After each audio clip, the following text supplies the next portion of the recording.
Hello guys, welcome to my channel. ഇന്നിപ്പോൾ പെരുന്നാൾ ശനിയാഴ്ചയാണ്. ഇവിടെ കുറട്ടി പെരുന്നാളാണെന്നുള്ള കാര്യം ഞാൻ കഴിഞ്ഞ വീഡിയോയിൽ പറഞ്ഞിട്ടുണ്ടായല്ലോ. ഇപ്പോൾ സമയം ഏകദേശം 11 മണിയൊക്കെ ആയിട്ടുണ്ട്. ജോക്കുട്ടൻ പതിവ് പോലെ ഉറക്കത്തിന് കയറിയിട്ടുണ്ട്. നമുക്കപ്പോൾ നേരെ അടുക്കളയിലേക്ക് പോവാം. പെരുന്നാളായതുകൊണ്ട് തന്നെ നമ്മൾ കുറച്ച് പലഹാരങ്ങളൊക്കെ ഉണ്ടാക്കി വെച്ചിട്ടുണ്ട്. വട്ടയപ്പം ഉണ്ട്, അതുപോലെ തന്നെ കുഴിയപ്പമൊക്കെ ഉണ്ടാക്കി വെച്ചിട്ടുണ്ട് അമ്മ. കുഴിയപ്പം ഉണ്ണിയപ്പം എന്നൊക്കെ പറയും. നല്ല ടേസ്റ്റ് ഉണ്ടായിരുന്നു, പക്ഷെ കുറച്ച് ഹാർഡായിരുന്നു. വാഷിംഗ് മെഷീനിൽ അലക്ക് നല്ല തകൃതിയായിട്ട് തന്നെ നടക്കുന്നുണ്ട്. അമ്മ നല്ല തിരക്കിലാണ്, നല്ല പണിപ്പാടുള്ള ദിവസമാണല്ലോ ഇന്ന്. ഇത് അമ്മയുടെ പുതിയ ചട്ടിയാണ്. അതാണ് കഞ്ഞിവെള്ളം തേങ്ങാപ്പരൊക്കെ ഇട്ട് ആദ്യമായിട്ട് തിളപ്പിക്കണത്. അമ്മ കന്നമ്മനടയിൽ കാലത്ത് തന്നെ പോയി പോർക്കും ബീഫും മീനൊക്കെ മേടിച്ചുകൊണ്ട് വന്നിട്ടുണ്ട്. അനിയന് ജോലി ഉള്ളതുകൊണ്ട് അമ്മ തന്നെയാണ് കാലത്ത് ഇതൊക്കെ പോയിട്ട് മേടിച്ചുകൊണ്ട് വന്നത്. ചിക്കൻ ഇന്ന് വൈകിട്ടാവുമ്പോഴേക്കും മേമ മേടിച്ചുകൊണ്ട് വരുള്ളൂ. തലേ ദിവസം വെള്ളിയാഴ്ച രാത്രി തന്നെ കുറച്ച് ഇഞ്ചിയും വെളുത്തുള്ളിയും ഉള്ളിയും ഒക്കെ നന്നാക്കി വെച്ചിട്ടുണ്ടായിരുന്നു. ഇറച്ചി മീനൊക്കെ ഇനി മസാല ഒക്കെ പുരട്ടി വെക്കാനുള്ള പരിപാടി തുടങ്ങാം നമുക്ക്. കുറച്ച് ഇഞ്ചിയും വെളുത്തുള്ളിയൊക്കെ അതിനായിട്ട് ചതച്ചെടുത്തിട്ടുണ്ട്. അപ്പൊ ഇനി മുളക് പൊടിയും മഞ്ഞപ്പൊടിയൊക്കെ ഇട്ട് മസാല ഒക്കെ പുരട്ടാം.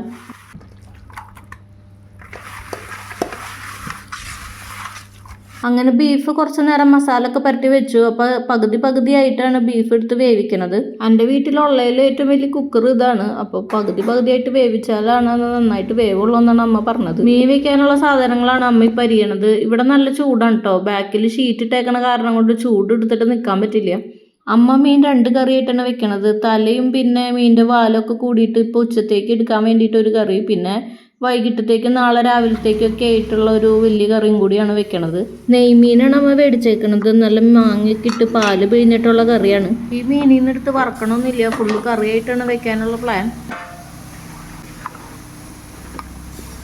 ഒട്ടുമിക്ക പണികളും അമ്മ തന്നെ ഒറ്റയ്ക്കാണ് ചെയ്യണത്. ഞാൻ ചെറിയ പണികളൊക്കെ എടുത്ത് വീഡിയോ ഒക്കെ എടുത്ത് നടക്കണം. നേരത്തെ വേവിക്കാൻ വെച്ച പകുതി ബീഫ് റെഡി ആയിട്ടുണ്ട്. അടുത്ത പകുതി വീണ്ടും അടുപ്പത്ത് വെച്ചേക്കാണ്. ഇതിന്റെ ഇടയിൽ നമ്മുടെ ജോക്കുട്ടൻ എണീറ്റിട്ടുണ്ടായിരുന്നു. കുറച്ചു നേരമായി എണീറ്റിട്ട്. ആരെയും കാണാത്തത് കാരണം കരഞ്ഞൊക്കെ തുടങ്ങിയിട്ടുണ്ടായിരുന്നു.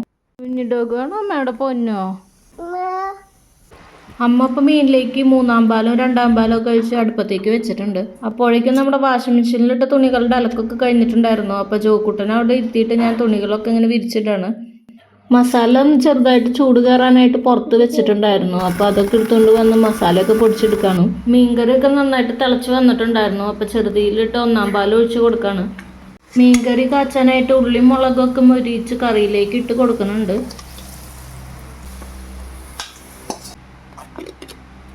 ഇനി ഞങ്ങൾ ഉച്ചക്കത്തെ ഫുഡ് കഴിക്കാൻ പോവാണ്. ക്യാരറ്റും ബീൻസും കൂടി ഒരു ഉപ്പേരി വെച്ചിട്ടുണ്ട്. അതുപോലെ തന്നെ മീനിൻ്റെ കറിയുണ്ട്. പിന്നെ ബീഫിൽ നിന്ന് കുറച്ച് വേവിച്ചത് എടുത്തിട്ടുണ്ട്. അങ്ങനെ ഞങ്ങൾ ഭക്ഷണം കഴിച്ചുകൊണ്ടിരിക്കുകയാണ്.